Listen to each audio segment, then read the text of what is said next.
OpenRefine Video 1. OpenRefine is a powerful open-source tool for cleaning, reshaping, and editing large batches of messy or unstructured data. It's as easy to use as a spreadsheet, but as powerful as a database. It runs right on your computer. You simply download it and install it. Even though it opens in your web browser, everything stays local. Your data never leaves your machine or gets uploaded to the internet. In this series, we'll explore how to use OpenRefine to work with messy datasets, from discovering and structuring data to cleaning, enriching, validating, and finally publishing it. In this first video, we'll be introduced to the main data cleaning and preparation tasks and the historical dataset we'll be using throughout the series. Now, let's take a quick look at these cleaning and preparation tasks, most of which you'll engage in when working with any dataset in OpenRefine. First, discovering. This is about getting to know your data, looking for patterns, spotting inconsistencies, and thinking about what corrections might be needed. Next, structuring. Data comes in all shapes and sizes, so you may need to merge, reorder, or reshape it to make it ready for analysis. Third is cleaning.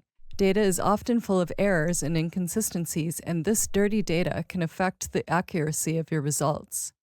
Fourth, enriching.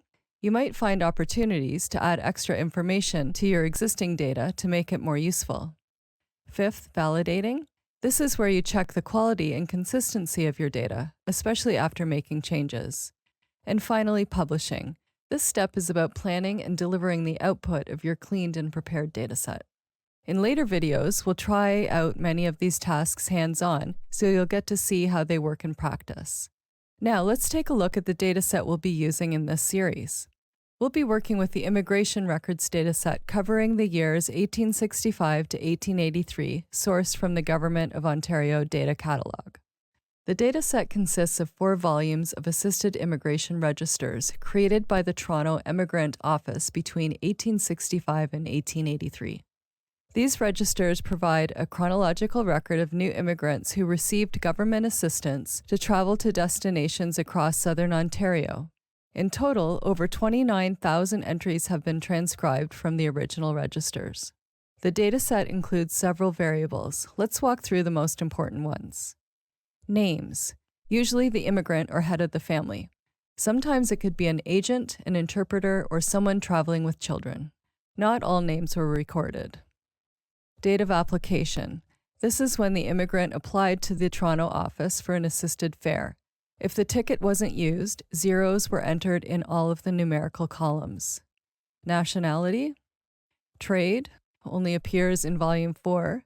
Ship, the ship the immigrant arrived on at the port of entry. Landed, the actual port of entry. Destination, either the immigrant's final destination or the nearest railway station to where they were headed. Railways, the railway used to reach the destination. Male adults, female adults, and children. Children are separated by gender, and in Volume 4, infants are also recorded. Total number of fares, usually one person, but sometimes it represents a family or even a larger group traveling under one agent. Reference code, the Archives of Ontario reference code for the material. To fully understand the data structure and the content, I recommend checking the codebook that comes with the dataset. In the next video, we'll launch OpenRefine, import some data, explore the interface, and use faceting and sorting to start understanding our dataset.